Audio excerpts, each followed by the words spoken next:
সহজ সরল সঠিক পথের সন্ধান দিয়েছেন, সেই মহান আল্লাহ রাব্বুল আলামিনের দরবারে শতকোটি শুকরগুজার করছি। তারপরে পরেই শান্তি বর্ষিত হোক সেই শ্রেষ্ঠ মহামানব হযরত মুহাম্মদ মুস্তাফা সাল্লাল্লাহু আলাইহি ওয়াসাল্লামের উপর। শ্রদ্ধেয় শ্রোতামণ্ডলী, আজকে আমি আপনাদের সম্মুখে যে বিষয়টি নিয়ে আলোকপাত করতে চলেছি সেটা হচ্ছে বিশ্ব শান্তি প্রতিষ্ঠায় ইসলামের ভূমিকা কী। আমরা প্রায় সকলেই অবগত,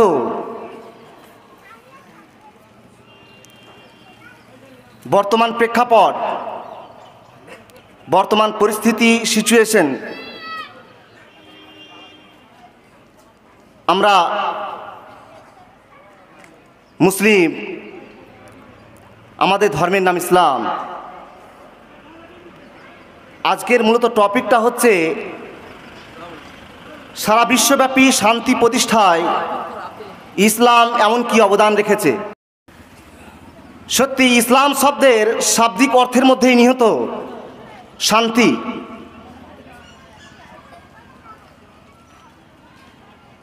বর্তমান পৃথিবীতে সারা বিশ্বব্যাপী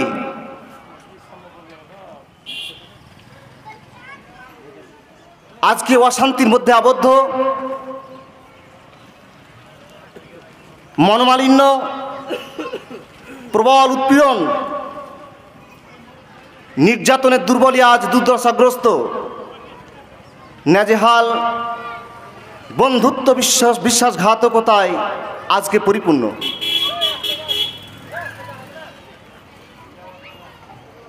একজন মানুষ অপর মানুষের প্রতি অমানবিক নির্যাতন, অত্যাচার, ধর্মের নামে ধর্ম ধ্বংসের বিরাট কারসাজি। আর আমরাই যখন কোনো সমস্যার সম্মুখীন হই তখনই সারা বিশ্বব্যাপী জাতিসংঘ থেকে শুরু করে সর্বাগ্রেই আমরা শান্তির পথ খোঁজার জন্য আমরা ব্যতিব্যস্ত হয়ে যাই, বিভিন্ন লজিক, বিভিন্ন যুক্তি উপস্থাপন করি। তবে আমাদের প্রশ্ন, শান্তি কোথায়? সারা বিশ্বব্যাপী শান্তি প্রতিষ্ঠায় ইসলাম কি কোনো অবদান রেখেছে? আর যদি রেখেই থাকে তাহলে কিভাবে? আজকে যদি আমি আমার ব্যক্তিগত ক্ষেত্রে, আমরা মানব হিসাবে, মানুষ হিসাবে প্রত্যেকটি নিরিখে, প্রত্যেকটি ব্যাকগ্রাউন্ডে নিজের ব্যক্তিগত মানসিকতা, নিজের ব্যক্তিগত স্টেজটা নিয়ে যদি আমরা মূল্যায়ন করি, ভাবি, চিন্তা ভাবনা করি, তাহলে বুঝতে পারবো আমার পজিশনটা কোথায় আছে, আমার অবস্থানটা কোথায় আছে। যদি আমরা সামাজিক ক্ষেত্র বিশ্লেষণ করি তাহলে সেখানে আমরা দেখতে পাবো সমাজে কতটা শান্তি বিরাজ করছে। আজকে যদি আমরা আমাদের আগামী প্রজন্মের যারা ভবিষ্যৎ, যে সমস্ত ছোট ছোট কচি কচি বাচ্চা, তাদের দিকে যদি আমরা দৃষ্টিপাত করি, এখন বর্তমান যারা টকবকে যুবক তরুণ, তাদের যদি বর্তমান অবস্থাকে যদি আমরা মূল্যায়ন করি, স্বচক্ষে দেখে যদি আমরা সেই বিষয়টাকে নিয়ে অনুধাবন করি, তাহলে কয়েকটি বিষয় ফুটে উঠবে যে আমাদের বর্তমান এই সমাজটা কোন জায়গায় অবস্থান করছে। শুধুমাত্র বর্তমান তরুণ যুবকদের কথার মধ্যেই সেটা ক্ষান্ত নয়, বরং যদি বর্তমান অবস্থার সেই তরুণীর কথাও যদি আমরা ভাবি, তাহলে সেখানেও বিষয়টা স্পষ্ট হবে আমরা কোন জায়গায় অবস্থান করছি। পারিবারিক ক্ষেত্রে কতটা শান্তি বিরাজ করছে, আপনি আপনার ব্যক্তিগত জীবনে কতটা মানসিক শান্তি প্রশান্তি অনুভব করছেন, অর্থনীতিগতভাবে আপনি কতটা স্বস্তির মধ্যে আছেন। যদি সামগ্রিক ক্ষেত্রটা আমরা আমাদের এই সুস্থ মস্তিষ্ক চিন্তা ভাবনা দিয়ে যদি আমরা অনুধাবন করি, তাহলে একটা বিষয় ফুটে উঠবে যে আমরা কোন জায়গায় অবস্থান করছি। ইসলাম কি প্রকৃত সামগ্রিক বিষয়ের শান্তির পথের নির্দেশনা দিয়েছে? সারা বিশ্বব্যাপী অর্থনৈতিক পরিকাঠামো, অর্থনৈতিক অবস্থায় যে পর্যবসিত, পৃথিবীতে মানুষ দুইটি কারণে ধ্বংস হয়।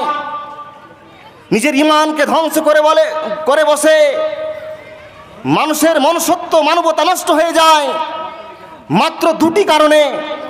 একটি হচ্ছে সম্পদ, আর অপরটি হচ্ছে নারী। বর্তমান আর সেই স্বার্থেই তো মহান আল্লাহ রাব্বুল আলামিন তিনি অনেক ক্ষেত্রে বলেছেন, ইয়া আইয়ুহাল্লাযীনা আমানু লা তুলহিকুম আমওয়ালুকুম ওয়ালা আওলাদুকুম আন যিকরিল্লাহ। হে ইমানদারগণ, তোমাদেরকে যেন তোমাদের সম্পদ সম্পত্তি তোমাদেরকে আল্লাহ রাব্বুল আলামিনের জিকির আজকার করা হতে গাফেল, অমনোযোগী, অন্যমনস্ক না করে দেয়। অপরদিকে বর্তমান নারী ঘটিত কেস, পরকীয়া থেকে শুরু করে সমকামিতা পর্যন্ত মারাত্মক যে ব্যাধি, সে ব্যাধির ব্যাপারে মহাগ্রন্থ কোরআনে এবং নবী মুহাম্মদ সাল্লাল্লাহু আলাইহি সাল্লামের স্পষ্ট ভাষায় এটাও পরিপূর্ণভাবে ব্যক্ত করেছেন, নিষিদ্ধ, হারাম ঘোষণা করেছেন। যদি আজকে সমাজে আমি একজন দায়িত্বশীল হয়ে, আমি একটা পরিবারের দায়িত্বশীল, একজন সামাজিক দায়িত্বশীল, আমি একটি সমষ্টিগতভাবে কয়েকটি মহল্লা বা কয়েকটি অঞ্চলে দায়িত্বশীল, আমি দায়িত্বশীল হয়ে যদি দায়িত্বশীলতার পরিচয় না দিই, মহানবী সাল্লাল্লাহু আলাইহি সাল্লাম তিনি দ্ব্যর্থহীন কণ্ঠে বলছেন, কুল্লুকুম রাইন ওয়া কুল্লুকুম মাসউলুন আন রাইয়াতিহি। হে দায়িত্ববান, হে দায়িত্বশীল, তোমরা সাবধান হয়ে যাও, কিয়ামত দিবসে তোমার দায়িত্ব সম্পর্কে তোমাকে জিজ্ঞাসিত হতে হবে। অতএব তুমি যদি তোমার দায়িত্ব সম্পর্কে জিজ্ঞাসার সম্মুখীন হওয়ার ফলে যদি ব্যর্থ হয়ে যাও, ব্যর্থ পর্যবসিত হও, তাহলে তোমার জন্য মহান আল্লাহ রাব্বুল আলামিন ভয়ানক মারাত্মক শাস্তি প্রস্তুত করে রেখেছেন। মাননীয় উপস্থিতি, আমরা শুধুমাত্র একটি প্রেক্ষাপট ভাবতে হবে আমাদের, যে আজকে শিক্ষার যে পরিকাঠামো, শিক্ষার ধারাবাহিকতার যে কন্টিনিউয়াসলি এই শিক্ষা 2 বছর এই প্যান্ডামিক মুহূর্তের কারণে শিক্ষার যে ব্যাঘাত, যে শিক্ষা যে স্তব্ধ, এই শিক্ষা স্তব্ধ হওয়ার ফলে বর্তমান সেই সমস্ত কলেজ এবং স্কুলের ছাত্রছাত্রীদের দিকে যদি আমরা মূল্যায়ন দেখি, তাহলে সেখানে বিষয় ফুটে উঠবে যে তারা কোন মানুষ এর আকারে আছে না অন্য কোনো পশুত্বে পরিণত হয়েছে। তাদের কাছে যখন আপনি ঘনিষ্ঠভাবে যখন মিশবেন, আপনি একজন গার্জেন হিসাবে যখন তাকে শাসবেন, যখন সে অইসলামিক কাজে বা অসামাজিক কাজে যখন সে জড়িয়ে পড়বে, যখন তাকে সে অসামাজিক কাজ থেকে যখন বিরত রাখার পথ নির্দেশনা দিবেন, তখন কিন্তু আপনার ব্যাপারে আপনার যে উপদেশ, আপনার যে কথা, সে কথাগুলো কিন্তু তার মনে সেরকম মেনে নিবে না। অতএব আপনার কথাকে গুরুত্ব সহকারে সেটাকে মান্যতা দিবে না। মাননীয় উপস্থিতি, আমরা ইসলামিক দৃষ্টিভঙ্গিতে সমাজে শান্তি প্রতিষ্ঠা হওয়ার যে কয়েকটি যে স্টেজ, কয়েকটি যে পয়েন্ট, তার মধ্যে গুরুত্বপূর্ণ পয়েন্ট হচ্ছে যে আমাদেরকে পারস্পরিক ভ্রাতৃত্ববোধ, সংহতি, সম্প্রীতি এ বজায় রেখে জীবনযাপন করতে হবে। এটা ইসলামের সবচেয়ে বৃহৎ শক্তি, ইসলামের সবচেয়ে বৃহৎ একটি মেসেজ। দেখুন, আল্লাহ রসুল সাল্লাল্লাহু আলাইহি সাল্লাম তিনি বিদায় হজের ভাষণে আল্লাহ রসুল সাল্লাল্লাহু আলাইহি সাল্লাম তিনি হাদিসের মধ্যে বলছেন, ওয়ালা তাহাসাদু ওয়ালা তাবাগাজু ওয়ালা তাদাবারু কুনু ইবাদাল্লাহি ইখওয়ানা। আল্লাহ রসুল সাল্লাল্লাহু আলাইহি সাল্লাম তিনি বলছেন, হে মানুষেরা, তোমরা পরস্পরের মধ্যে হিংসা বিদ্বেষ পোষণ করো না, বরং তোমরা পরস্পর একে অপরে ভাই ভ্রাতৃত্বের বন্ধনকে অটুট রেখেই তোমরা সমাজে বসবাস করো। তাহলেই তোমাদের আপসিক পারস্পরিক ভ্রাতৃত্ববোধ, সংহতি, সম্প্রীতি গড়ে উঠবে। ইসলামের প্রত্যেকটি মেসেজ, ইসলামের প্রত্যেকটি বার্তার মধ্যেই শান্তি নিহিত আছে। আপনি যদি বলেন যে আমি সমাজে কিভাবে বসবাস করব, একজন ব্যক্তির সঙ্গে অপর ব্যক্তির সম্পর্কটা কি হবে, সেই পথ নির্দেশনা দিতে গিয়েও আল্লাহ রাসূল সাল্লাল্লাহু আলাইহি ওয়াসাল্লাম তিনি বলছেন যে যখন কোনো মুসলিম অপর মুসলিমের সঙ্গে সাক্ষাৎ হবে তখন তার করণীয় হচ্ছে তাকে সালাম প্রদান করা, তার ভালো মন্দ জিজ্ঞেস করা। অতএব যদি আমরা এই বিষয়টাকে অনুধাবন করি যে ইসলামিক শিষ্টাচার, ইসলাম পারস্পরিক মানুষের মধ্যে একটা ভ্রাতৃত্ববোধ, মানুষের মধ্যে মানসিক প্রশান্তি, মানুষের মধ্যে পারস্পরিক কোনো ক্ষেত্র বিশেষ যে মনোমালিন্য হয়, যে হিংসার যে উদ্রেক সৃষ্টি হয়, এই হিংসা মনোমালিন্যকে ধ্বংস করার যে মাধ্যম সেটি হচ্ছে সালাম এবং পারস্পরিক একে অপরের ভালো মন্দর কথা জিজ্ঞাসাবাদ করা।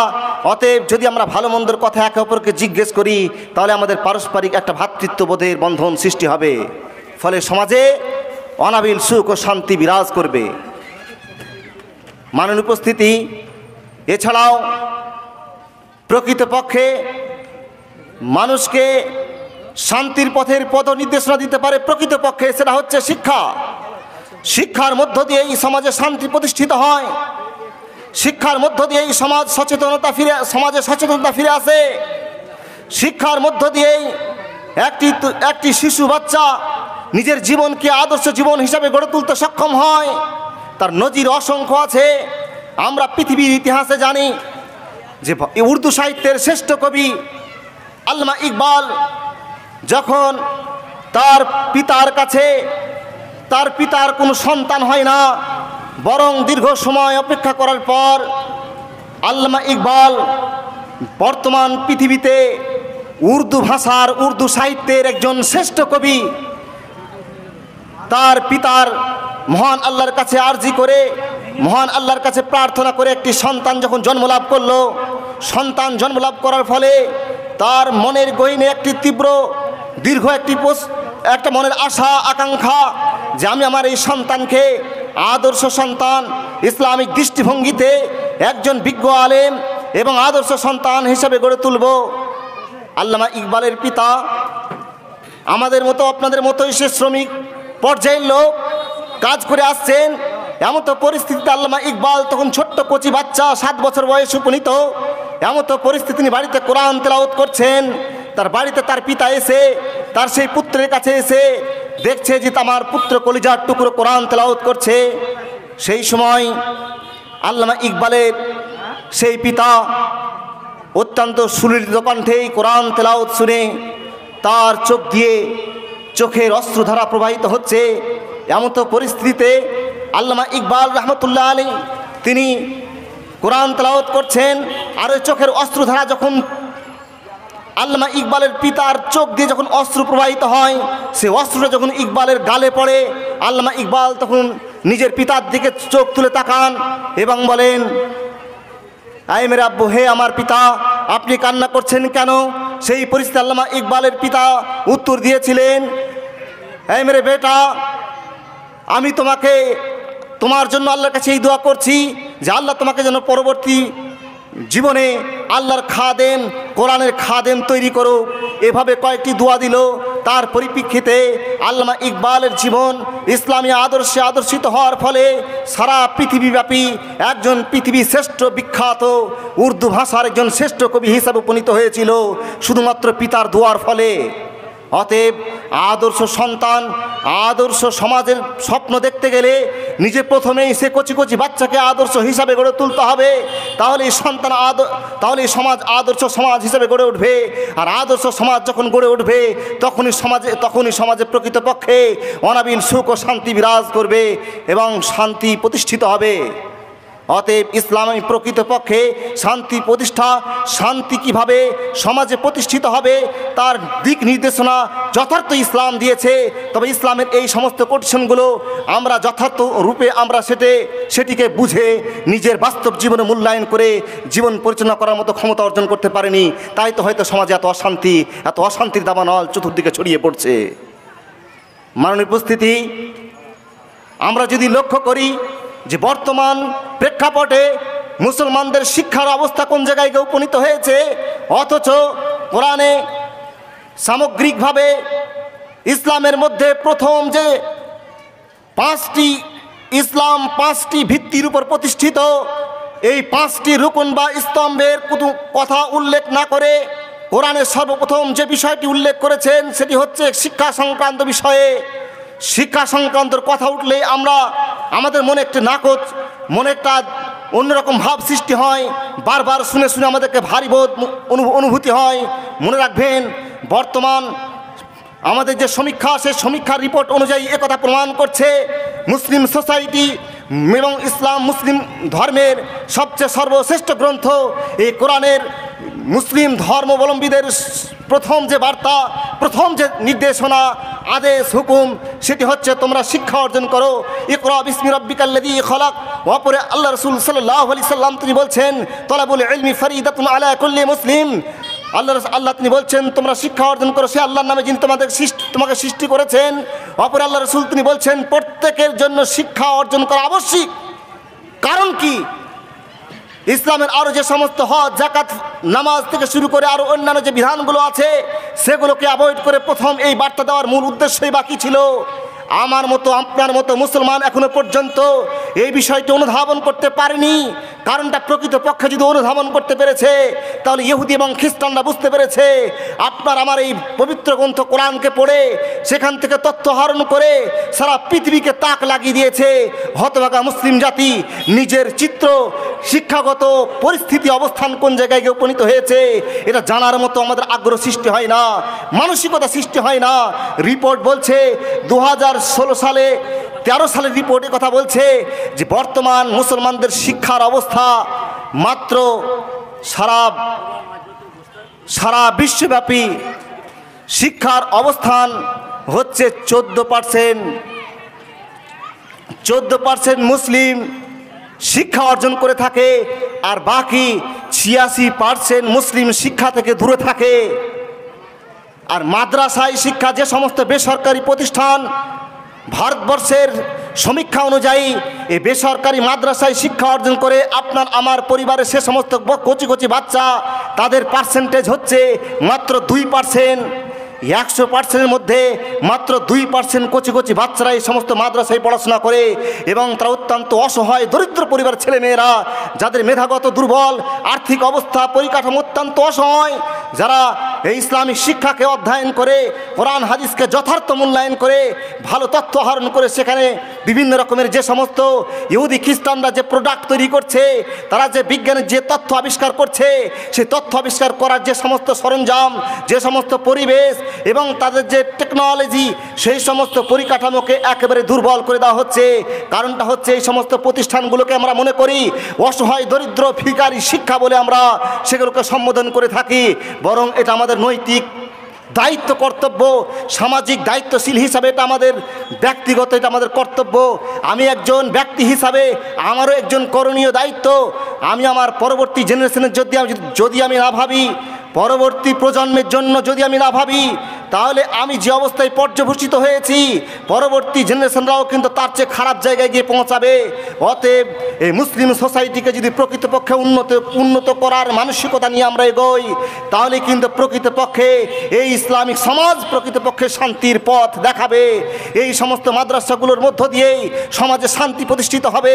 কিন্তু হতভাগ, অত্যন্ত দুঃখের বিষয় যে এখনো পর্যন্ত মুসলমানদের এই দুরবস্থা এখনো পর্যন্ত কাটেনি। আমরা আরব টাট ফাউন্ডেশনের যে রিপোর্ট, সেই রিপোর্ট যদি 2013 সালের সেই রিপোর্টটা যদি আমরা খুলে দেখি, সেখানেও আমাদের লজ্জায় মাথা হেঁট হয়ে যাবে। সেখানে রিপোর্টে বলছে যে মাত্র Muslim citizen reads less than 1 book in year. একজন মুসলিম নাগরিক বছরে গোটা বিশ্বব্যাপী পার্সেন্টেজ ওয়াইজ 1টি বইও শেষ করতে পারে না। কিন্তু ইহুদি এবং খ্রিস্টানদের বর্তমান তাদের ডেলি রুটিন দেখা উচিত আমাদের। নেটে সার্চ করলেই বেরিয়ে যাবে তাদের জীবন কিভাবে তারা অতিবাহিত করে। একজন মহিলা সে তার পরিবারকে কিভাবেই সে পরিবারকে সুন্দরভাবে সিস্টেম ওয়াইজ তার পরিচালিত করে। বিভিন্ন ইসলামিক স্কলাররা তাদের প্রেক্ষাপট, তাদের পরিস্থিতি, তাদের অবস্থান, আমি যে মোবাইলে কথা বলছি সে মোবাইলটি কাদের অবদান, ইহুদি সারা পৃথিবীতে অত্যন্ত মুষ্টিমেয় মাত্র লক্ষ ইহুদি বসবাস করে। তাদের যে টেকনোলজি পাওয়ার, তাদের যে প্রকৌশল এবং তারা জ্ঞান বিদ্যায় যে অত্যন্ত শীর্ষস্থান অধিকার করেছে, তাদের রুটিন, তারা সময়কে কিভাবে মূল্যায়ন করে, সময়কে কিভাবে কাজে লাগায়, কিভাবে জীবনযাপন করে, এবং তার সেই পরিকাঠামো যদি আমরা দেখি তাহলে আমরা দেখতে পাবো এবং সেখান থেকে আমাদের শিক্ষা নেওয়া উচিত। কিন্তু অত্যন্ত দুঃখের বিষয়, বরং যে ইহুদি এবং খ্রিস্টানদের কথা আপনাদেরকে আজকে শোনাচ্ছি, যে তারা একজন মহিলা যতই পরিবারে অশান্তি সৃষ্টি হোক না কেন, যতই যা হোক না কেন, তারা 24 ঘন্টার মধ্যে 4 ঘন্টা নিজের অধ্যয়ন স্টাডি করার জন্য, পড়াশোনা করার জন্য বেছে নেয়, বের করে নেয়। বের করার পর সংসারের কাজ করে। এটা পুরুষদের কথা বলছি না, ইহুদি পরিবারের যারা মহিলা, তারা 24 ঘন্টায় 4 ঘন্টা শিক্ষার খাতে সময় ব্যয় করে। বাকি নিজের সন্তানকে কিভাবে মানুষ করব, কিভাবে সুশিক্ষায় শিক্ষিত করব, তার চিন্তা, তাদের চিন্তা ভাবনায় তারা নিমগ্ন থাকে। এভাবেই তারা একটা সন্তানকে উচ্চশিক্ষায় শিক্ষিত করে এই মোবাইল, কম্পিউটার, আমি যে মাইক্রোফোনের সাহায্যে কথা বলছি, এই মাইক্রোফোন থেকে শুরু করে যে মসজিদ আমাদের, যে মসজিদের মাইক্রোফোনে আমরা আজান দিই, যে মসজিদের মধ্যে অত্যন্ত কমফোর্টেবল আনন্দ উপভোগ করার জন্য যে এসি লাগায়, সে এসিটাও তাদেরই আবিষ্কারকৃত বস্তু, তাদেরই আবিষ্কারকৃত সেই প্রোডাক্ট। শুধু তাই না, আমরা নিজেকে খাওয়ার এবং খাদ্য হিসাবে উপভোগীয় যে সমস্ত বস্তুগুলো আছে, কোকো কোলা থেকে শুরু করে স্প্রাইট পর্যন্ত, এই সমস্ত জিনিসগুলো তাদেরই আবিষ্কারকৃত। আপনি টাকা দিয়ে কিনে খাচ্ছেন, তাদের কিছু একটা পার্সেন্টেজ টাকা তাদের কাছে গিয়ে, তাদের পকেটে, তাদের অ্যাকাউন্টে গিয়ে জমা হচ্ছে। আপনি নেট প্যাক মারছেন 300, 400, 500 টাকা দিয়ে, তাদের ব্যাংক অ্যাকাউন্টে গিয়ে তাদের কিছু কমিশন তাদের কাছে গিয়ে পৌঁছাচ্ছে। সারা পৃথিবীতে তাদের সংখ্যা অত্যন্ত মুষ্টিমেয় হলেও তারা পৃথিবীর সবচেয়ে বড় সম্পদের অধিকারী। সুপ্রিম পাওয়ার আমেরিকার মতো দেশকে তারাই ক্ষমতা দেখাচ্ছে, তারাই পরিচালিত করছে। সারা পৃথিবীর সুপ্রিম পাওয়ারের যে দায়িত্বে ক্ষমতার শীর্ষস্থানে আছে, তাদের মধ্যে সেই ইহুদি সম্প্রদায়ের লোকেরাই সবচেয়ে বড় মেম্বারশিপ হিসাবে তারা প্রতিষ্ঠিত। শুধু তাই না, যেই জাতিসংঘের রিপোর্টের প্রতি জাতিসংঘ কি রিপোর্ট দিচ্ছে, সেই রিপোর্টের প্রতি আমরা কাঙ্ক্ষিত চিত্তে অপেক্ষায় রত থাকি। যে বর্তমান বিশ্বব্যাপী অত্যন্ত চর্চিত বিষয় হেজাব বা পর্দাকে কেন্দ্র করে গোটা ভারতবর্ষের সেই মুস্কান খান নামক মহিলাটি বাজিমাত করে দিয়েছে। প্রত্যেকটি সোশ্যাল মিডিয়ায় ভাইরাল হয়েছে। আমরা মুখে মুখে এ আলোচনাই করি প্রত্যেকটি জায়গায়, যে কর্ণাটকের সেই মুস্কান খান একটি কলেজে পর্দাকে কেন্দ্র করে সে নিজের সাহসিকতার পরিচয় দিয়েছে বলে আমরা নিজেকে সাহসিকতার পরিচয় দেখিয়ে নিজেকে আমরা অত্যন্ত সাহসিক জাতি হিসাবেই গর্ব প্রকাশ করি। মনে রাখবেন, এই মুসলিম জাতির ঐতিহ্য ছিল মুসলমানরা শিক্ষায়, মুসলমানরা বিজ্ঞানে, মুসলমানরা দর্শনে, মুসলমানরা প্রত্যেকটি ক্ষেত্রে, প্রত্যেকটি সাবজেক্টে তাদের যে আধিপত্য, তাদের যে ঐতিহ্য, সে ঐতিহ্য শীর্ষস্থান অধিকার করেছিল। যদি আমরা বাগদাদের সেই কর্ডোভা এবং সারা বিশ্বের সর্ববৃহৎ লাইব্রেরি বাগদাদে গড়ে উঠেছিল, 40 লক্ষ বইয়ের সমাগম, সে বই লাইব্রেরিটিকে ধ্বংস করে দেওয়া হয়েছিল পরিকল্পিতভাবে ইহুদি এবং খ্রিস্টানদের চক্রান্তে। তারা বুঝেছিল মুসলিম সম্প্রদায়ের ঐতিহ্যকে নষ্ট করতে গেলে শিক্ষা থেকে তাদেরকে বঞ্চিত করতে হবে। তাদের যে চিন্তাভাবনা, তাদের যে মানসিকতা, তাদের যে টেন্ডেন্সি, তারা একদিনে আজকে করলাম কালকে তার ফল পাও এই আশা করে না, বরং ধীরে ধীরে ধীরে ধীরে স্থির আস্তে আস্তে তারা তাদের যে সিদ্ধান্তে পৌঁছানোর তারা যে প্রয়াস করেছিল, চেষ্টা চালিয়েছিল, আজকে তারা পুরোটাই সফল। তারা এটাও খ্রিস্টানরা ভেবেছিল মুসলিম সোসাইটিকে ধ্বংস করার কারণে, ধ্বংস করার মাধ্যম হিসাবে তাদেরকে ইমানি তাকওয়াকে ধ্বংস করতে হবে, তাহলেই প্রকৃতপক্ষে তাদের মধ্যে তাদের যে ঐতিহ্য, তাদের যে আজকে যে অবস্থান, সে অবস্থানকে অধপতনে পতিত করা যেতে পারে। তাদের যে মানসিকতা, তারা সত্যি সফল হয়েছে। আমার এবং আপনার মুখের যে দাড়ি, সে দাড়িগুলোকে কাটতে সমর্থ হয়েছে। ইহুদি খ্রিস্টানদের ব্রেন ধোলাই দেওয়ার যে মানসিকতা, টেন্ডেন্সি, সে মানসিকতা টেন্ডেন্সি থেকে আমরা মনে করছি যদি দাড়ি থাকে তাহলে আমাদেরকে আনস্মার্ট দেখায়, আমাদেরকে খারাপ দেখায়, আমাদেরকে আনস্মার্ট মনে হয়।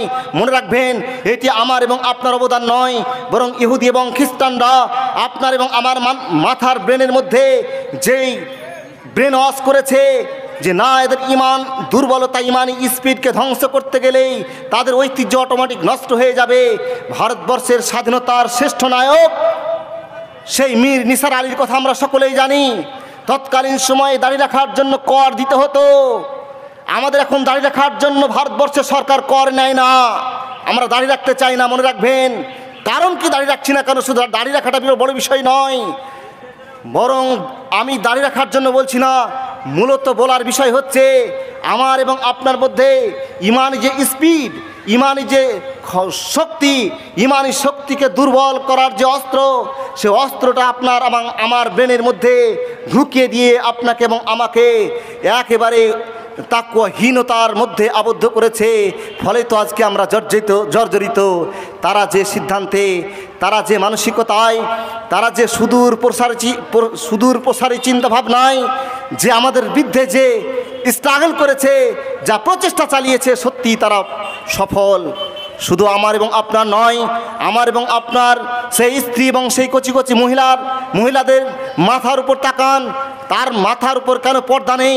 তারা ভেবেছিল নারী পুরুষদের মধ্যে অশালীন আচরণ, নারী পুরুষের মধ্যে অবাধ মিলামিশা, নারী পুরুষের মধ্যে পর্দাহীনতা, নারী পুরুষের এবং নারীর মধ্যে যদি সেই একেবারে নোংরা পোশাক পরিহিতকেই তারা নিজেকে মনে করে এটাই বর্তমান আদর্শ, এটাই ফ্যাশন, এটাই আমাদের যেন স্মার্টি, তাহলে মনে রাখবেন এরকম মানসিকতা টেন্ডেন্সি আপনার এবং আমার পরিবারের সেই মহিলাগুলোর ব্রেনে ঢুকে দেওয়ার জন্য দীর্ঘদিনের তাদের যে প্রয়াস, সেই প্রয়াস চালিয়ে আমার এবং আমার ইমানকে নষ্ট করেছে।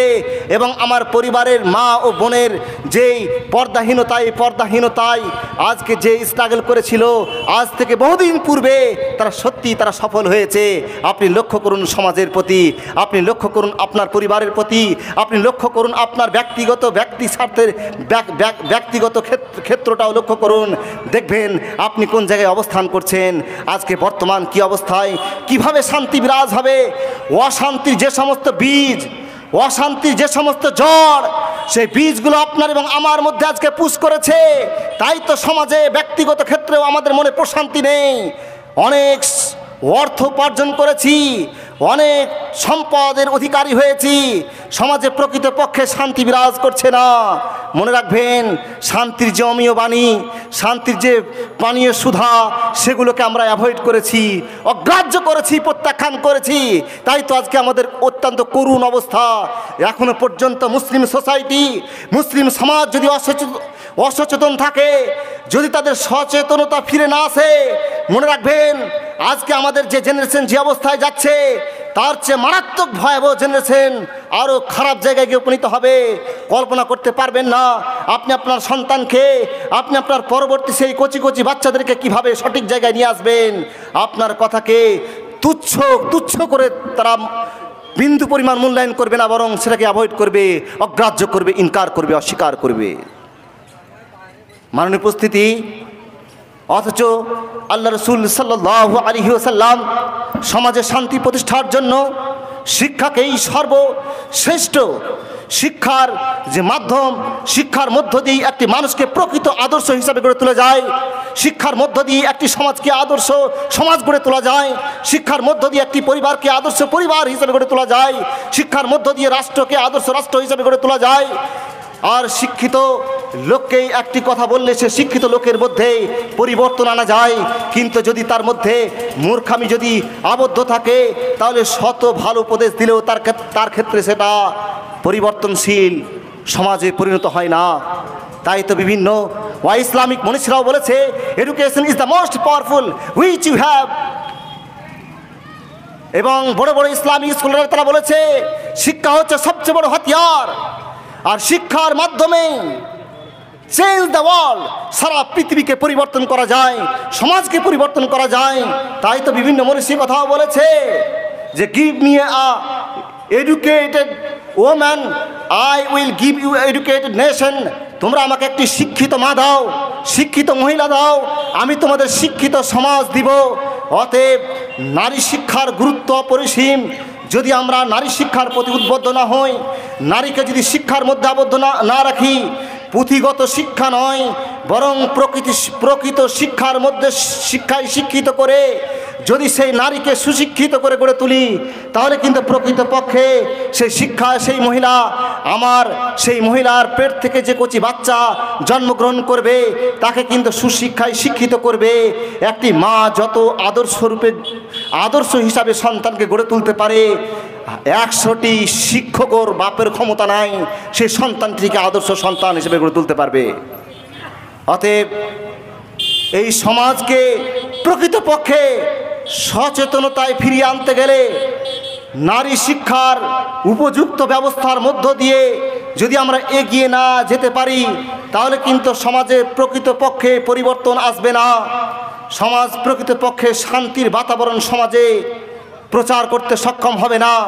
অতএব আমরা যদি পরবর্তী জেনারেশনের জন্য যদি এখন পর্যন্ত এখনও না ভাবি, তাহলে কিন্তু আমরা যে অবস্থায় পর্যবসিত তার চেয়ে খারাপ জায়গায় গিয়ে উপনীত হবে।